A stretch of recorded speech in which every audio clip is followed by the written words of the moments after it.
This is Lloyd Athern, Executive Director at Colorado 14ers Initiative.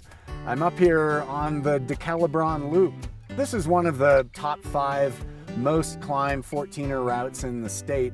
The problem is much of the land on these mountains is private, and access has been restricted in the past. In fact, much of the Mosquito Range is in private hands. Mount Sherman is owned by a defunct mining company and is in bankruptcy court. People will ask, well, how does someone get to own a 14er? In the late 1800s, early 1900s, there was a lot of mining activity here.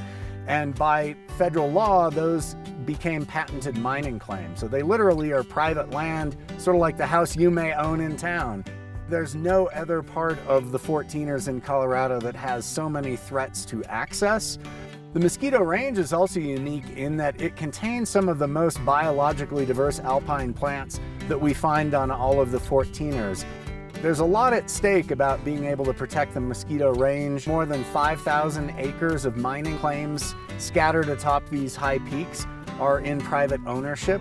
They could be sold to people for other private interests, for mining, for cabins, those sorts of things. Colorado 14ers Initiative, the Conservation Fund, and the Mosquito Range Heritage Initiative are working jointly to see if we can acquire some of these private lands, bring them into public ownership, and allow these peaks to be accessible to climbers for decades into the future.